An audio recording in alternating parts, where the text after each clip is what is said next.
My brother, Fernando Miteff, he began, I guess he got inspired by the original writers. I think, certainly Tacky 183 was an inspiration.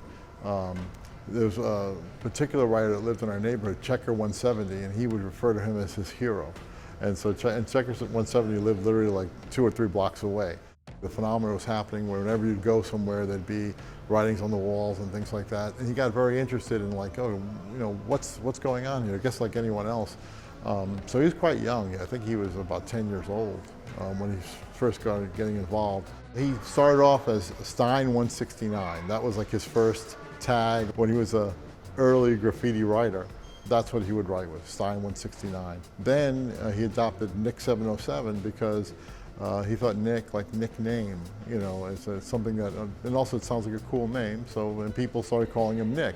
And the 707 part, there were some guys that were painting at the time, there were writers at the time, Flint 707 and Bot 707.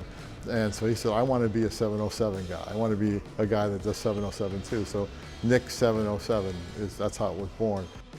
What he would see is them doing the letter art, doing the letter forms, and he got really intrigued with that. And that's the artistic aspect of that really, I think attracted him. And you put up something that's, kind of memorable. When you see it, people, say, oh, that's Nic's piece, or, or whatever name he was using at the time.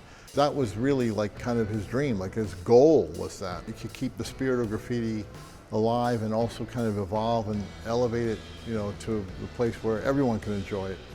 My brother was really concerned that graffiti kind of had this stigma, weird aspect to it where you're seeing it sold for tens of thousands and thousands of dollars in high-end galleries and things like that, but still on the streets where it was born and where it was supposed to be and where it evolved, it was derided and looked at as a form of vandalism. And the government and the municipalities still, treated graffiti artists as vandals. And he thought that he could channel that or figure out a way to, like, how can I make it more acceptable? And he also wanted to take the older graffiti writers, the people that are in the artists and the people that are still alive and are still working, put them back on the train.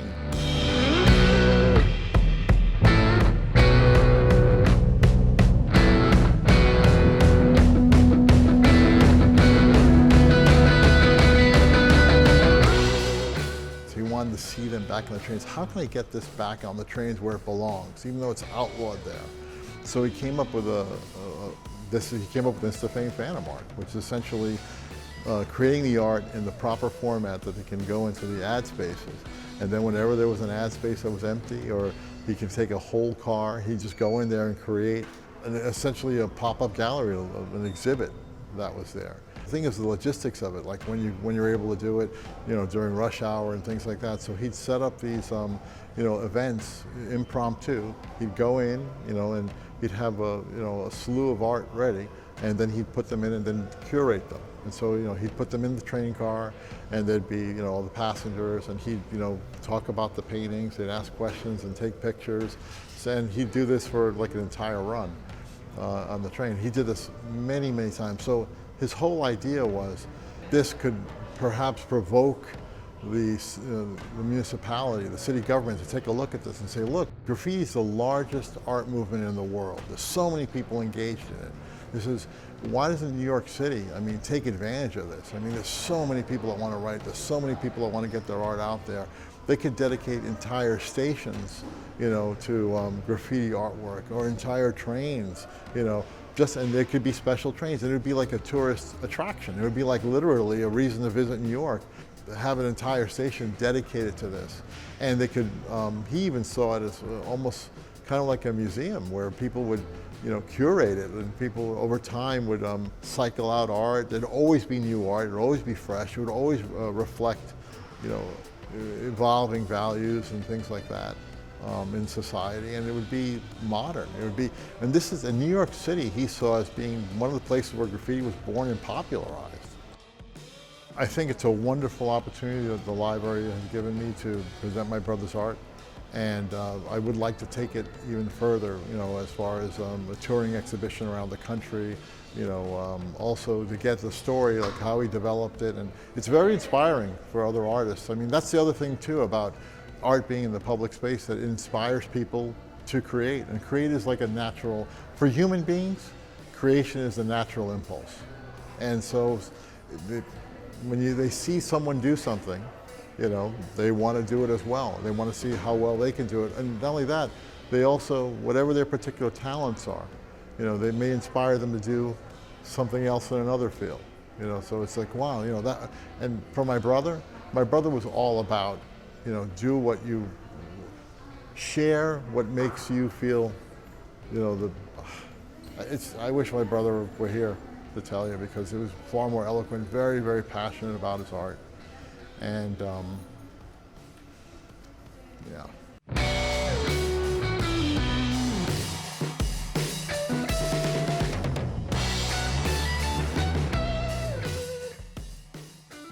We have 15 locations throughout the county. All of those locations provide an opportunity for local artists to exhibit their work.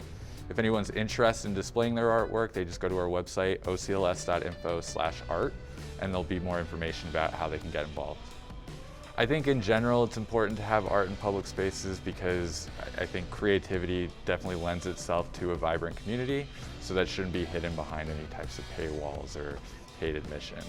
For us here at the library, it makes a lot of sense because our mission here is to give resources that provide cultural enrichment and lifelong learning. So a lot of people come in and they're surprised by the quality of art, but for us it's just kind of part of what we do here to deliver these kind of experiences. Fernando Miteff, Fernando's brother, actually just came into the building, saw what was on display, asked how he could get things on display, and we kind of just took it from there. He kind of explained what the concept of the situation was with his brother, his experience with him, his experience creating this artwork, and we said, of course, we'd love to have it. Right now, this is mostly Fernando's art. He also had a few collaborators that are part of this collection on the wall behind me. You can see Hockey 183 is one of them, Firelord, some household names in the street art community. In the past, we've also had a lot of really interesting local artists. For a variety of shows, we actually have one coming up for Hispanic Heritage. We have 2 local artists who are originally from Chile that'll be displaying their work here.